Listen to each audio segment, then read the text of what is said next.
La parabole du figuier stérile. Luc chapitre 13, versets 6 à 9. La parole de Dieu insiste sur l'obligation pour le chrétien de porter du fruit. Tout aussi important est l'enseignement qui lie le manque de fruits spirituels au jugement divin. Jésus explique ce lien en racontant la parabole du figuier stérile, une histoire décrivant un homme qui avait planté un figuier et dont il attendait du fruit. Voici ce que nous lisons en Luc chapitre 13, versets 6 à 9. Il disait encore la parabole que voici. Un homme avait un figuier planté dans sa vigne. Il vint y chercher des fruits et n'en trouva pas. Il dit alors au vigneron, « Voilà 3 ans que je viens chercher des fruits sur ce figuier, et je n'en trouve pas. Coupe-le. Pourquoi donc use-t-il la terre pour rien? » L'autre lui répondit, « Maître, laisse-le cette année encore, le temps que je creuse tout autour et que je mette du fumier. Peut-être donnera-t-il des fruits à l'avenir. Sinon, tu le couperas. » Regardons de près cette parabole. Il est écrit au verset 6, « Un homme avait un figuier planté dans sa vigne. » La première question qui nous vient à l'esprit est la suivante. Qu'est-ce qu'un figuier fait dans une vigne? Une vigne est un endroit où l'on fait la culture de raisins, et non pas de figuier. N'aurait-il pas été plus approprié, ou du moins plus naturel, de dire « Un homme avait un figuier planté dans son verger ». Ceci n'a pourtant rien d'inusité, quand on connaît les pratiques agricoles de cette époque. On sait que chaque type de plante a sa propre manière d'interagir avec le sol. Pour éviter d'en épuiser les ressources, les agriculteurs faisaient pousser sur le même terrain plusieurs variétés de végétaux. Il n'était donc pas rare de trouver des arbres fruitiers dans une vigne ou même au milieu d'une culture de légumes. L'homme dans la parabole avait décidé de planter un figuier dans sa vigne. Ajoutons également que la vigne et le figuier sont mentionnés conjointement à plusieurs reprises dans l'Ancien Testament. 1 Roi chapitre 5 verset 5, Joël chapitre 1 verset 7, Michée chapitre 4 verset 4, Zacharie chapitre 3 verset 10, ce qui semble indiquer qu'on les cultivait souvent ensemble. Prenons l'exemple de Joël chapitre 1 verset 7. Nous lisons, « Il a dévasté ma vigne, il a mis en morceaux mon figuier, il a dépouillé, abattu. » Ma vigne, mon figuier. Nous retrouvons la même association vigne-figuier 2 autres fois dans le livre de Joël, Joël chapitre 1 verset 12 et chapitre 2 verset 22, où là aussi ils ont un sens figuré. Le désastre agricole auquel le prophète a fait allusion s'applique à la nation d'Israël. Nous reviendrons sur cette figure un peu plus loin. Jésus continue son histoire en décrivant la déception du propriétaire du figuier. « J'attends depuis 3 ans du fruit de ce figuier, mais je ne trouve rien. Je n'ai plus la patience d'attendre encore. » Celui-ci donna alors l'ordre au vigneron de l'abattre. Un arbre fruitier ne donne habituellement pas de fruits dans sa première année qui suit sa plantation. De façon réaliste, il faut attendre 3 ans avant que l'arbre soit assez mature pour produire des fruits. Cela signifie que la première cueillette s'effectue lorsque l'arbre en est à sa 4e année d'existence. Dans notre parabole, il est raisonnable de penser que l'homme soit venu chercher du fruit sur son figuier après le délai initial de 3 ans.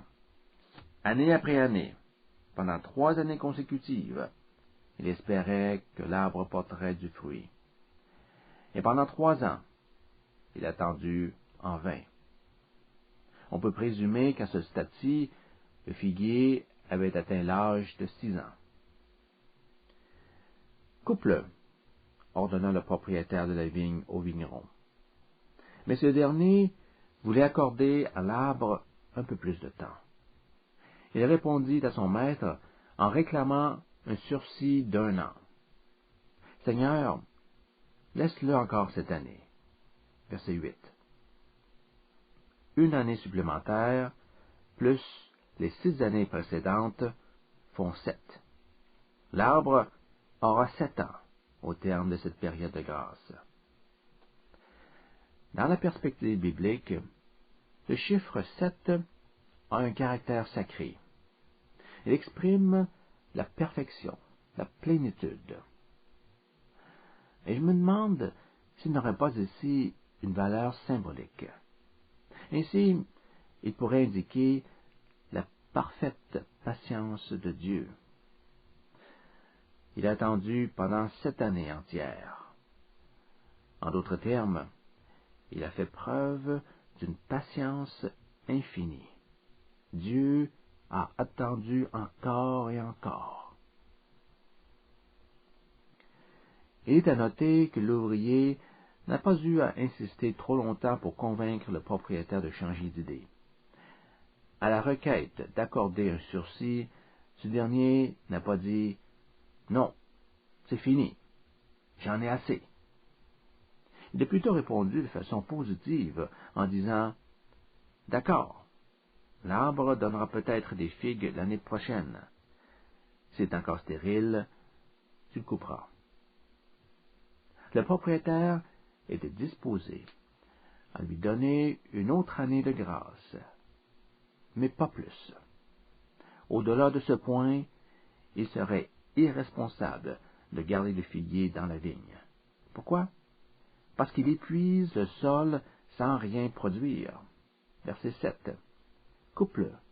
Pourquoi donc use-t-il la terre pour rien? Un arbre fruitier qui ne produit rien est une perte pour son propriétaire. Non seulement il n'apporte rien de bon, mais il nuit aussi à la terre. Il gêne la croissance d'autres plantes par l'ombrage qu'il projette sous ses branches et en attirant à lui les sucs du sol. Cette partie du terrain aurait pu être utilisée d'une autre manière, d'une manière plus productive. L'ordre d'éliminer un arbre stérile n'a donc rien de surprenant. Tout agriculteur aurait agi de la sorte. Nous devons maintenant discuter des éléments allégoriques de cette histoire, particulièrement ceux qui concernent les 2 personnages. Qui est l'homme à qui appartient la vigne? Qui est le vigneron? Dans d'autres paraboles de Jésus, Dieu est représenté sous l'image d'un propriétaire de vigne. Par exemple, dans la parabole des méchants vignerons, il est tout à fait clair que l'homme ayant planté une vigne sur sa propriété symbolise Dieu. Qu'en est-il du vigneron? Là encore, l'analogie n'est pas difficile à deviner. Qui est celui qui, dans les Écritures, intercède pour les hommes et implore la miséricorde de Dieu? Nul autre que Jésus-Christ, bien sûr.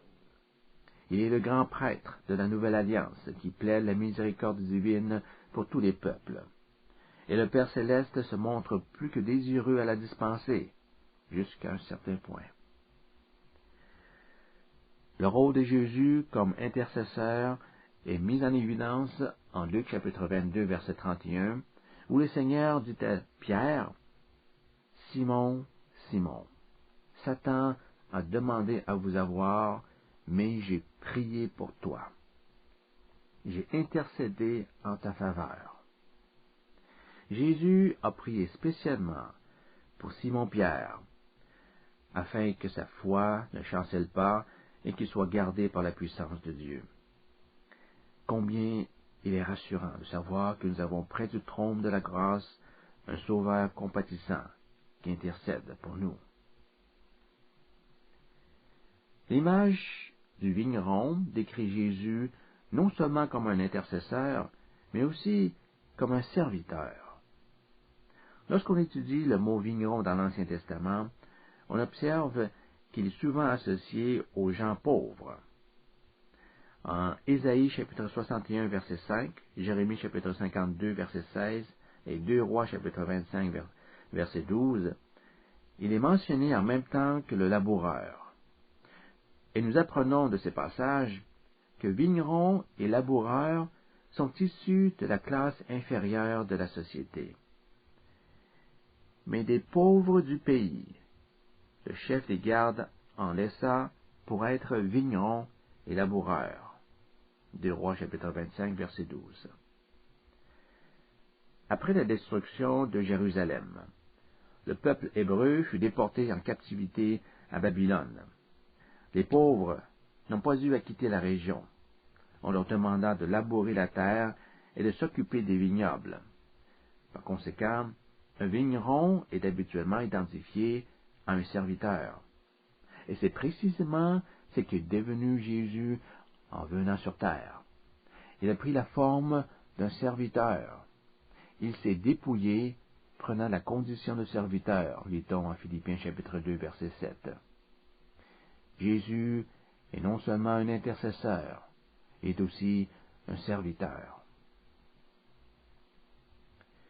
Que peut-on dire du figuier? Que représente-t-il? Le figuier, dans cette parabole, symbolise le peuple juif. En fait, cet arbre fruitier est souvent utilisé comme emblème d'Israël. Prenons par exemple Jérémie chapitre 24, qui décrit une vision concernant 2 paniers de figues placés devant le temple.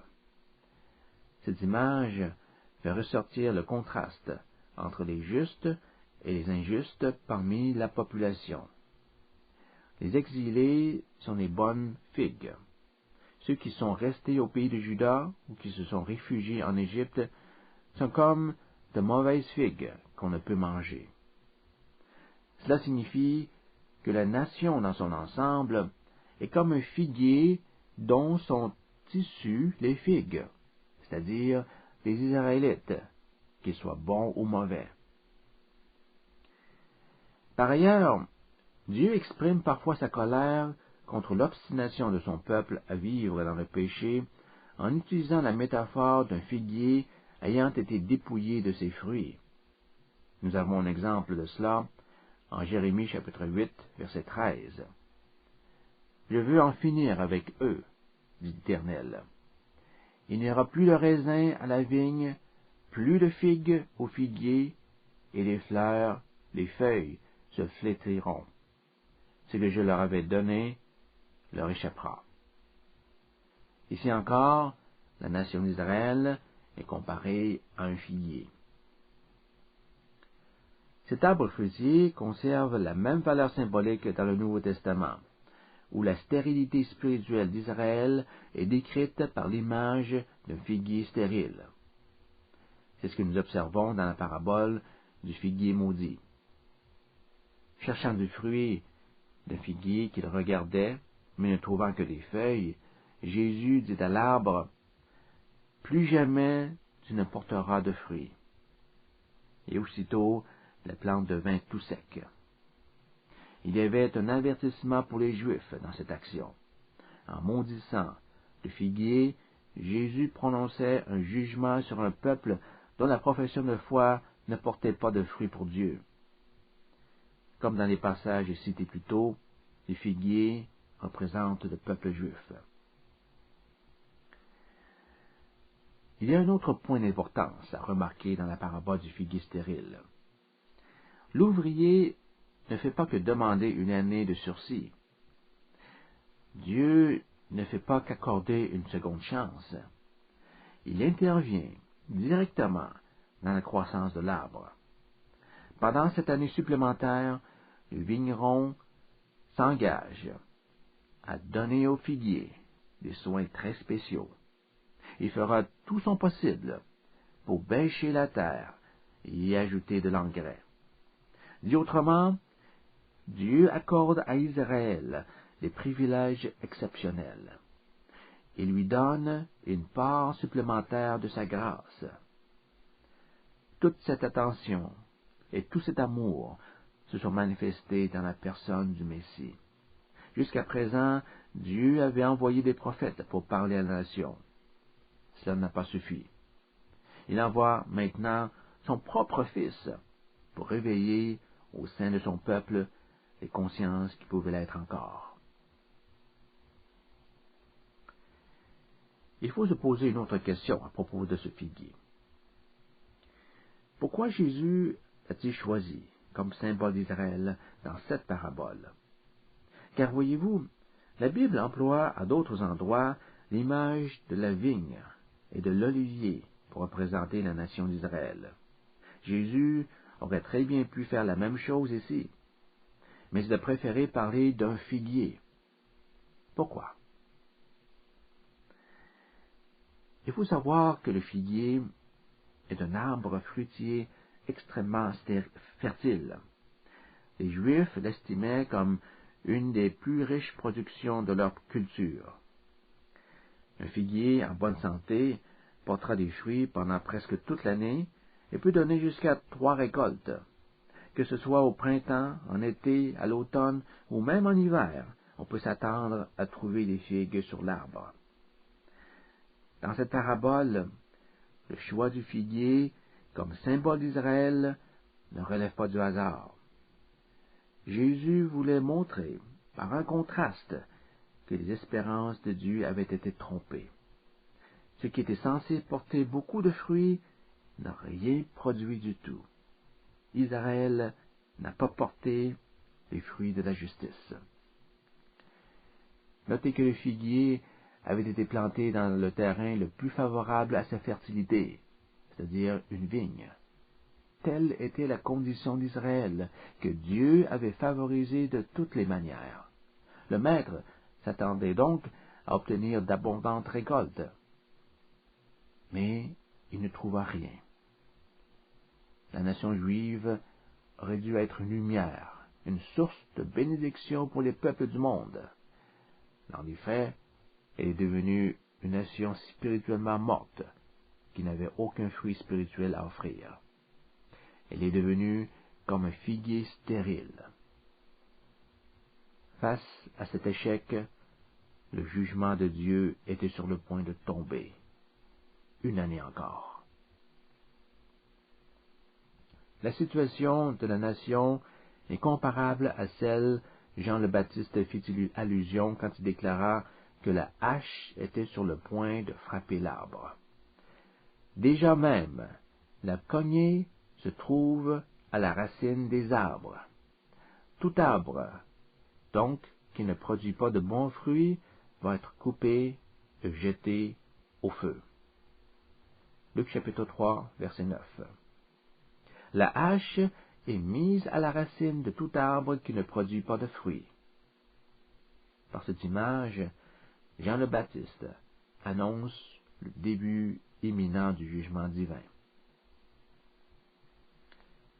Pensez au geste que vous feriez si vous deviez abattre un arbre. Tout d'abord, en tenant fermement le manche de la hache dans vos mains, vous appuyez le côté coupant contre le tronc de l'arbre, normalement près de la racine.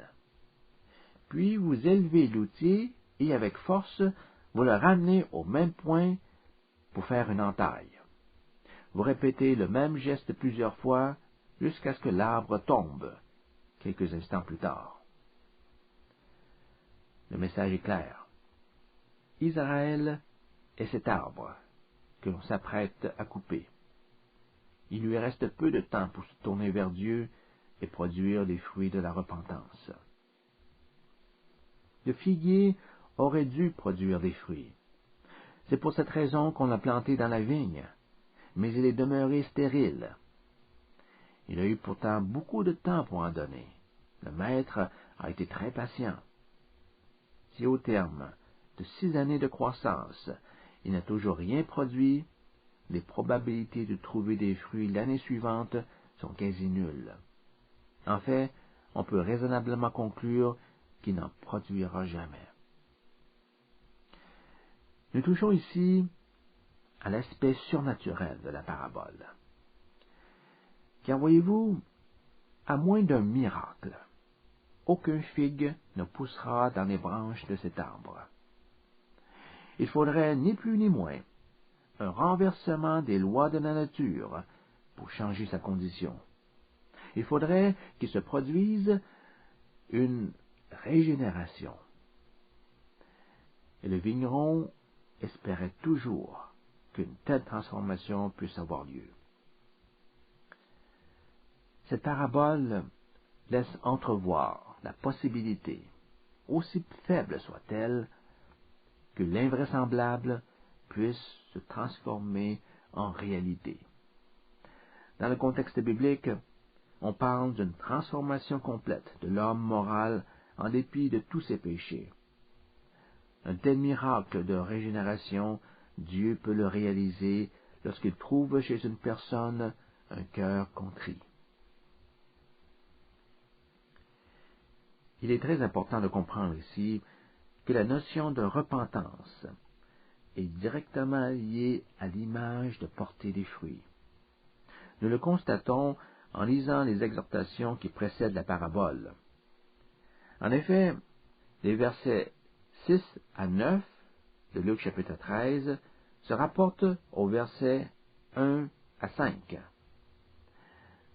Toute cette section, Luc chapitre 13, versets 1 à 9, combine deux questions relatives à la repentance, avec, à la fin, une parabole servant d'illustration. Le tout est coordonné de telle façon que l'obligation de la repentance correspond à l'absence de fruits dans l'histoire. Quelles sont ces deux questions? Jésus enseigna la parabole du figuier stérile dans le contexte de deux catastrophes nationales qui venaient de se produire. On voulait connaître son opinion sur ces incidents. Le premier a trait au massacre de certains Galiléens par Pilate à Jérusalem. Question numéro 1.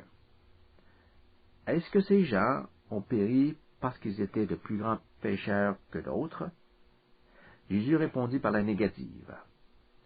Repentez-vous, dit-il à ses auditeurs. Sinon, vous allez mourir comme eux. Verset 3. L'autre tragédie concerne l'écroulement de la tour de Siloé qui entraîna la mort de 18 personnes. Question numéro 2. Est-ce que ces individus sont plus coupables aux yeux de Dieu que tous les autres vivants à Jérusalem? Encore une fois, Jésus affirma que ce n'est pas le cas. Repentez-vous, dit-il à nouveau. Sinon, vous périrez pareillement. Verset 5. Chacune des réponses de Jésus contient la mention de la repentance. Le Seigneur en réitère l'importance par l'enseignement d'une parabole dont le sens devient maintenant évident. Il s'agit d'un avertissement à tout Israël. Si les Israélites ne se repentaient pas, ils auront à subir le jugement de Dieu. Tous doivent se repentir ou périr. Mais comment savoir si une personne s'est vraiment repentie? Qu'est-ce qui prouve qu'une personne a sincèrement demandé le pardon pour ses péchés? Vous le constaterez par le changement que cette repentance entraîne sur sa vie. Elle portera des fruits, des actions qui montrent un renversement radical de sa mentalité. C'est de cette manière que Jean le Baptiste a prêché la repentance en Luc chapitre 3. Tout juste avant de déclarer que la hache est mise à la racine au verset 9, il dit aux Israélites au verset 8, « Produisez donc des fruits dignes de la repentance, et ne vous mettez pas à dire en vous-même, nous avons Abraham pour père, car je vous déclare que de ces pierres, Dieu peut susciter des enfants à Abraham. » Autant pour Jean le Baptiste que pour Jésus, il y a des indices qui témoignent du caractère authentique de la repentance. Une repentance sincère s'observe dans le comportement de l'individu, par les actions qu'il fait, par des fruits convenables à la repentance. Et ceux qui ne portent pas ces fruits seront condamnés à périr. Jean chapitre 15 est un autre passage qui souligne l'obligation de porter des fruits tout en faisant la même mise en garde. Jésus est la vraie vigne. Toutes les branches en lui, c'est-à-dire tous ceux qui professent la foi en Christ, qui ne donnent pas de fruits, seront retranchés. Nous lisons au verset 8, « Si vous portez beaucoup de fruits, c'est ainsi que mon Père sera glorifié et que vous serez mes disciples. » Le Seigneur désire être glorifié par nos fruits. Il planta cette vigne dans l'espoir de voir ses branches porter du fruit en abondance. Ainsi, c'est-à-dire par le fait de donner beaucoup de fruits, vous prouvez que vous êtes véritablement des disciples du Christ. Autrement dit, nous démontrons être ses disciples quand nous produisons des fruits. Il s'agit de la même vérité que Jean le Baptiste souligne dans son injonction de produire des fruits dignes de la repentance. L'avertissement donné par Jean le Baptiste concerne la nation d'Israël. Dans notre parabole, l'avertissement de Jésus s'applique de nouveau à Israël, le peuple juif étant assimilé à un figuier sans fruits. Comme le figuier stérile, Israël n'a pas porté des fruits de repentance. Je ne crois pas, cependant, que la mise en garde ne vise que la nation juive. La discussion qui donne lieu à la parabole sur la mort tragique de certaines personnes, et surtout les exhortations répétées à la repentance, sans quoi vous subirez le même sort, laisse sous-entendre une application plus large. Il s'agit d'un avertissement pour tous les hommes pécheurs. Il est aussi pour un éveil de tous ceux qui profitent des moyens de la grâce et des privilèges du nouvel Israël. Résumons les points essentiels de cette parabole. La situation qu'elle dépeint est similaire à celle vécue par un individu en attente de sa condamnation et à qui, contre toute attente, on retarde la punition pour lui donner une autre chance de se sauver. Lors d'une discussion sur deux malheureux incidents survenus à Jérusalem, Jésus dit aux Juifs qui l'écoutaient, et aussi à nous, que la patience de Dieu se transformera inévitablement en jugement s'il ne se repentait pas. Cet avertissement élève notre pensée jusqu'au jugement éternel de Dieu, devant qui tous les hommes seront trouvés coupables et dignes de condamnation, à moins qu'ils ne se repentent. Dans sa grande miséricorde, il a accordé à chacun un sursis, une période de grâce, voulant que personne ne périsse, mais que tous arrivent au repentir. 2 Pierre chapitre 3 verset 9. Il est disposé à faire 2000 avec nous. Il en ferait 3 ou même 4 s'il le faut pour sauver un pécheur. Mais sa patience a une limite et ne peut pas remettre le jugement indéfiniment. Quand le sursis arrivera à son terme, le jugement sera inévitable. Se repentir ou périr, telle était l'alternative rigoureuse que Dieu présenta à la nation juive dans son ensemble. Telle est aussi l'alternative qu'il présente aujourd'hui autant à l'humanité pécheresse qu'à ceux dont la profession de foi ne montre pas les fruits d'une réelle conversion.